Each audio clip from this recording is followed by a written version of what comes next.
Hello साथियों, good morning to all of you. एक बार फिर से जीएस मंच के अलर्ट प्लेटफॉर्म पे आप सभी का स्वागत है। उम्मीद करते हैं आप अच्छे होंगे, अच्छे से आपकी स्टडी चल रही होगी। आज एक क्लास का टॉपिक है भारतीय संविधान के स्रोत। इस टॉपिक से जुड़े उन सभी तथ्यों पे बात करेंगे जो आपके परीक्षा के लिए बेहद ज़रूरी है। तो आइए टॉपिक को शुरू करते हैं। भारतीय संविधान विश्व का सबसे बड़ा पूर्ण लिखित संविधान है, जबकि अमेरिका का संविधान विश्व का सबसे पहला और सबसे छोटा पूर्ण लिखित संविधान है। जहाँ पे भारत के संविधान में 395 अनुच्छेद, 22 भाग और 12 अनुसूचियाँ हैं, वहीं अमेरिका के संविधान में मात्र 7 अनुच्छेद हैं। जब भारत के संविधान को लिखना था तो संविधान निर्माताओं ने लगभग 60 देशों के संविधान का गहरा अध्ययन किया और जहाँ से जो बातें अच्छी लगी उसको अपने संविधान में शामिल किए। तो भारतीय संविधान के दो स्रोत हैं, एक आंतरिक स्रोत और एक बाह्य स्रोत। आंतरिक स्रोत के अंतर्गत उस समय भारत शासन अधिनियम 1935 के तहत चल रहा था और जो भारत शासन अधिनियम 1935 था उससे लगभग 250 अनुच्छेद सीधे भारतीय संविधान में शामिल किए गए और शेष अनुच्छेद को अन्य देशों से जो बातें अच्छी लगी उनको संविधान निर्माताओं द्वारा अपने संविधान में शामिल किया गया। भारतीय संविधान को उधार का थैला कहा जाता है इसीलिए, जबकि ऐसा नहीं है कि जिन देशों से जो चीज़ें ली गई हैं सेम उसी तरह से अपने संविधान में शामिल कर लिए गए हैं, उसको अपने देश के परिस्थिति और व्यवस्था को देखते हुए कुछ न कुछ संशोधन करके भारतीय संविधान में शामिल किया गया है। तो आइए शुरू करते हैं। जो आंतरिक स्रोत है तो हम देखें भारत शासन अधिनियम 1935 से जो चीज़ें ली गई हैं वो आंतरिक स्रोत के अंतर्गत आती हैं। और बाह्य स्रोतों में देखेंगे तो भारतीय संविधान में 10 देशों का बहुत ज़्यादा प्रभाव रहा है, तो उन्हीं 10 देशों से जो बातें ली गई हैं उनका हम अध्ययन करेंगे और वहीं से लगभग प्रश्न ज़्यादातर एग्जामों में पूछे जाते हैं। तो आइए शुरू करते हैं। ब्रिटेन को कभी कभी विकल्प में यूके भी दे देता है, तो उसमें ब्रिटेन का भारत में शासन चल रहा था, इसलिए भारतीय संविधान पे ब्रिटेन का बहुत ज़्यादा प्रभाव पड़ा है। तो यहाँ से क्या क्या चीज़ें ली गई हैं इसको हम देखेंगे। संसदीय शासन प्रणाली, द्विसदनी प्रणाली, विधायी प्रक्रिया, विधि का शासन और एकल नागरिकता। यदि हम संसदीय शासन प्रणाली का क्या आशय इसको समझ लेते हैं तो बाकी चीज़ें भी सहायता से याद हो जाएंगी। तो संसदीय शासन प्रणाली में क्या होता है कि जो सरकार का मुखिया होता है नाम मात्र का प्रधान होता है और समस्त शक्ति जो होती है मंत्रिमंडल के पास होती है। जो राष्ट्रपति होता है वह नाम मात्र का प्रधान होता है, जबकि मंत्रिमंडल का जो मुखिया प्रधानमंत्री होता है वह वास्तविक प्रधान होता है और कार्यपालिका जो होती है विधायिका के प्रति उत्तरदायी होती है। इस तरह हम देखें कि संसदीय शासन प्रणाली में जो संसद है वह प्रमुख भूमिका निभा रही है। तो संसद यदि महत्वपूर्ण भूमिका निभा रही है तो संसद को हम याद रखते हैं तो संसद द्विसदन की होती है, लोकसभा और राज्यसभा। तो द्विसदनी प्रणाली जो ब्रिटेन से ली गई है। उसके बाद जो संसद है वहीं कानून बनाती है। तो जो विधायी प्रक्रिया है, कानून बनाने की जो प्रक्रिया वही विधायी प्रक्रिया कहलाती है, तो यह भी ब्रिटेन से लिया गया है। अब जो कानून बना तो उस कानून के अनुसार जो शासन देश में चल रहा है वह विधि का शासन कहलाता है। तो यहाँ से हम देखें कि संसद, फिर द्विसदनी प्रणाली और विधायी प्रक्रिया और विधि का शासन, ये एक दूसरे से जुड़ा हुआ है और ये सभी चीज़ें ब्रिटेन से ली गई हैं। ऐसे आपको सहायता से याद हो जाएगा। एक आपको यहाँ पे देखना है एकल नागरिकता। अमेरिका में क्या है कि दोहरी नागरिकता है, वहाँ पे राज्य की अलग नागरिकता है और केंद्र की अलग नागरिकता है, और ब्रिटेन में भारत में एकल नागरिकता है, आपको एक ही नागरिकता मिलेगी। आगे देखेंगे अमेरिका को कभी कभी विकल्प में यूएसए भी दे देता है। तो अमेरिका से क्या क्या चीज़ें ली गई हैं। पहला, मूल अधिकार। भारतीय संविधान में कुल 6 मूल अधिकार हैं, लेकिन पूर्व में जब भारतीय संविधान लागू हुआ था उसमें 7 मूल अधिकार थे। तो संपत्ति के जो मूल अधिकार था उसको हटा दिया गया, वो विधिक अधिकार के रूप में बना दिया गया। बाकी इस समय वर्तमान में भारतीय संविधान में कुल 6 मूल अधिकार हैं।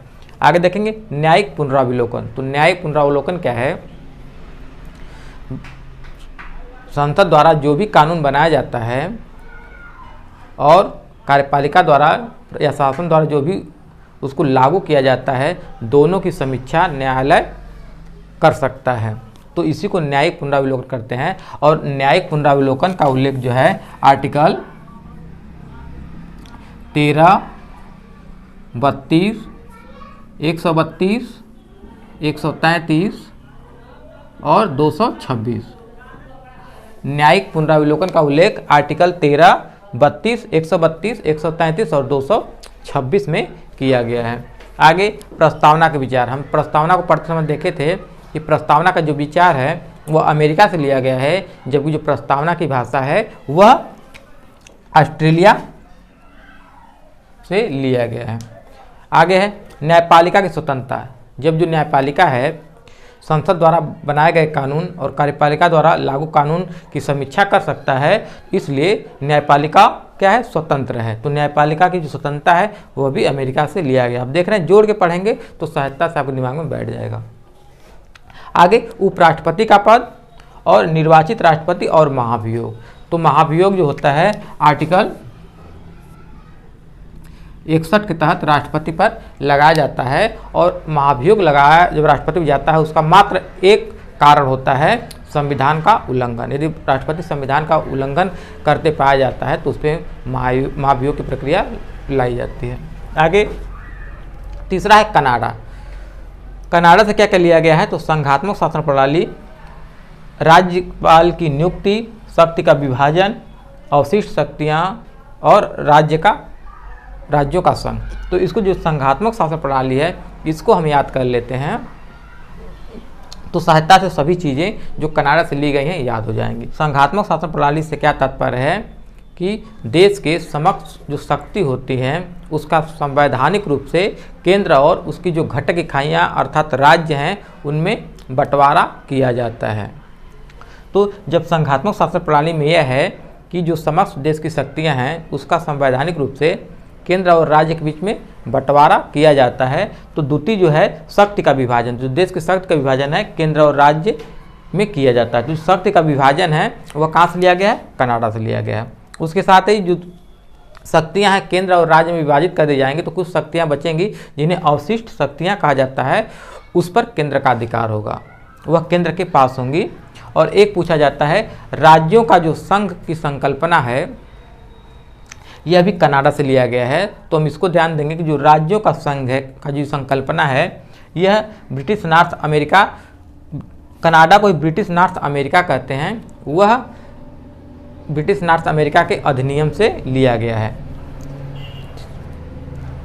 आगे है राज्यपाल की नियुक्ति। राज्यपाल की नियुक्ति भी कनाडा देश से लिया गया है। आगे फ्रांस से क्या चीज़ें ली गई हैं, तो गणतंत्रात्मक शासन प्रणाली, समानता, स्वतंत्रता और बंधुत्व का सिद्धांत। आप सभी जानते हैं कि 1889 में फ्रांस की क्रांति हुई, और फ्रांस क्रांति का कारण क्या था कि फ्रांस में चल रहे राजतंत्र को समाप्त करके गणतंत्र की स्थापना करना। तो यहाँ से आप फ्रांस से गणतंत्रात्मक शासन प्रणाली को याद रखेंगे, क्योंकि वहाँ फ्रांस में क्रांति हुई थी, और क्रांति का कारण क्या था कि वहाँ पे राजतंत्र को समाप्त करके गणतंत्र की स्थापना करना। और जब फ्रांस की क्रांति चल रही थी तो वहाँ का नारा था समानता, स्वतंत्रता और बंधुत्व। तो समानता, स्वतंत्रता और बंधुत्व का सिद्धांत भी कहाँ से लिया गया है, फ्रांस से लिया गया है। तो यहाँ से इसको आप याद रखेंगे। आगे दक्षिण अफ्रीका। तो दक्षिण अफ्रीका से क्या लिया गया है, संविधान संशोधन की प्रक्रिया और राज्यसभा के सदस्यों की निर्वाचन प्रक्रिया। तो यहाँ से आप याद रखेंगे दक्षिण अफ्रीका है तो साउथ अफ्रीका ऐसे, और यहाँ पे आप याद रखेंगे संविधान संशोधन प्रक्रिया है तो SS याद रखेंगे, SS। तो यहाँ पे S से शुरू हो रहा है और यहाँ भी, यहाँ SA है, यहाँ SS है। तो यहाँ थोड़ा सा आपको याद करना पड़ेगा कि दक्षिण अफ्रीका से क्या लिया गया है, संविधान संशोधन की प्रक्रिया और साथ ही राज्यसभा सदस्यों के निर्वाचन की प्रक्रिया, कि राज्यसभा के सदस्यों का निर्वाचन कैसे होता है उसकी प्रक्रिया के बारे में दक्षिण अफ्रीका से चीज़ें ली गई हैं। आगे है ऑस्ट्रेलिया।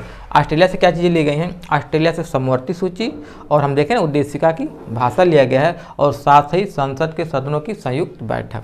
यहाँ पे आप याद रखेंगे ऑस्ट्रेलिया से समवर्ती सूची, ऑस्ट्रेलिया से समवर्ती सूची ली गई है, और संसद के सदनों की संयुक्त बैठक।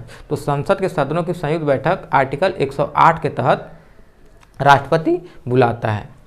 संसद के संयुक्त बैठक कौन बुलाता है, राष्ट्रपति बुलाता है आर्टिकल 108 के तहत, जबकि संयुक्त बैठक की अध्यक्षता कौन करता है? तो लोकसभा अध्यक्ष करते हैं आर्टिकल 118 के तहत। तो अध्यक्ष, यहाँ पे आप ध्यान दीजिएगा कि संसद के संयुक्त बैठक कौन बुलाता है? राष्ट्रपति बुलाता है अनुच्छेद 108 के तहत, जबकि उस संयुक्त बैठक की अध्यक्षता लोकसभा अध्यक्ष करते हैं। इसका उल्लेख कहाँ है? आर्टिकल 118 में।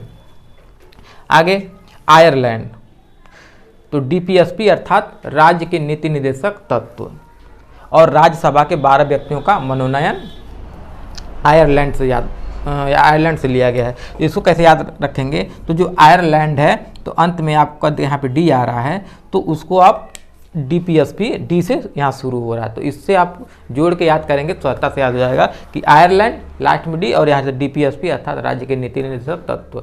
तो राज्य के नीति निर्देशक तत्व में क्या है कि राज्य का नागरिकों के प्रति क्या कर्तव्य है, इसका उल्लेख डीपीएसपी में किया गया है। और दूसरा क्या है? राज्यसभा में 12 व्यक्तियों का मनोनयन। तो दोनों राज्य जुड़ा हुआ है। तो राज्यसभा के 12 व्यक्तियों का मनोनयन राष्ट्रपति करता है, जो साहित्य, विज्ञान, कला और समाज सेवा से जुड़े होते हैं। आगे जर्मनी से आपात उपबंध तथा आपात के दौरान मूल अधिकारों के निलंबन की व्यवस्था जर्मनी से लिया गया है। और जर्मनी के संविधान को आप याद रखें कि जर्मनी के संविधान को वाइमर संविधान कहते हैं। तो वाइमर से आप ऐसे याद करेंगे कि वाइमर अर्थात बीमार। तो जर्मनी का संविधान बीमार, जहाँ जिस देश का संविधान बीमार होगा या ठीक ढंग से काम नहीं करेगा, वहाँ पे राष्ट्रपति द्वारा राष्ट्रीय आपात लगा दिया जाएगा। तो जर्मनी को आप वाइमर संविधान याद रखेंगे। कभी प्रश्न में भी पूछा जाता है कि वाइमर संविधान किस देश का संविधान है? तो जर्मनी का है। तो जब जर्मनी का संविधान वाइमर संविधान है अर्थात बीमार, तो वहाँ पे आपात उपबंध लगेगा। तो जर्मनी से आपात उपबंध लिया गया है। और देश में जब आपात उपबंध लगता है तो आर्टिकल 20 और 21 को छोड़कर मूल अधिकारों का निलंबन कर दिया जाता है। और जब आपात जो होता है सशस्त्र विद्रोह के आधार पर लगता है, तो आर्टिकल 20, 21 और साथ में 19 को छोड़कर सभी मूल अधिकारों का निलंबन कर दिया जाता है। इसको आप ध्यान देंगे।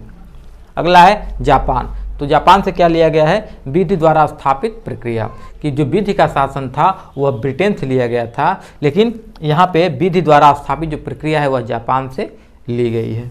अगला है रूस। पूर्व सोवियत संघ भी कहते हैं, क्योंकि जब उस समय रूस का विभाजन 1991 में हुआ है। इससे पहले उसे पूर्व सोवियत संघ के नाम से जाना जाता था। तो कभी कभी रूस न देकर पूर्व सोवियत संघ भी दे सकता है, तो आप ध्यान देंगे।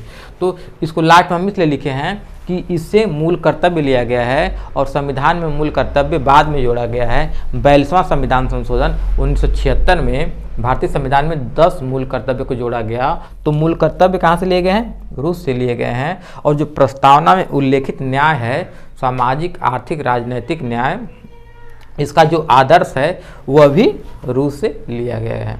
तो इसमें जो चीज़ इम्पॉर्टेंट है उसको आप ध्यान देंगे कि जो संसदीय शासन प्रणाली है यह ट्रिपल स्टार का प्रश्न है। यहाँ से ज़्यादातर प्रश्न पूछे जाते हैं। और अमेरिका से मूल अधिकार और न्यायिक पुनरावलोकन जो दोनों हैं, यह भी ट्रिपल स्टार के प्रश्न है। इनसे ज़्यादातर प्रश्न पूछे जाते हैं। जो कनाडा है इसमें जो है संघात्मक शासन प्रणाली है, यह भी ट्रिपल स्टार का प्रश्न है। यहाँ से प्रश्न ज़्यादातर पूछा जाता है।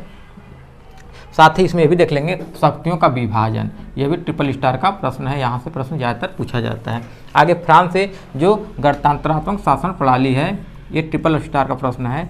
इससे प्रश्न ज़्यादातर पूछे जाते हैं। और दक्षिण अफ्रीका से संविधान संशोधन की प्रक्रिया, यह भी बहुत ज़्यादा इंपॉर्टेंट है। यहाँ से प्रश्न ज़्यादातर पूछे जाते हैं। ऑस्ट्रेलिया से समवर्ती सूची जो है ज़्यादा इंपॉर्टेंट है। और आयरलैंड से डीपीएसपी अर्थात राज्य के नीति निर्देशक तत्व, यह बहुत ज़्यादा इंपॉर्टेंट है। और जर्मनी से आपात उपबंध, जापान से विधि द्वारा स्थापित प्रक्रिया और रूस से मूल कर्तव्य, यही चीज़ें ज़्यादातर इंपॉर्टेंट हैं। लेकिन बाकी को भी आप ध्यान देंगे, क्योंकि अब जो एग्ज़ाम में जो बहुत ज़्यादा बार प्रश्न पूछे गए हैं उनसे नहीं पूछा जा रहा है, कुछ अलग पूछा जा रहा है। तो बाकी को भी आप ध्यान देंगे, तभी एग्ज़ाम को अच्छे ढंग से कवर कर पाएंगे। उम्मीद करते हैं यह क्लास आपको अच्छा लगा होगा। धन्यवाद।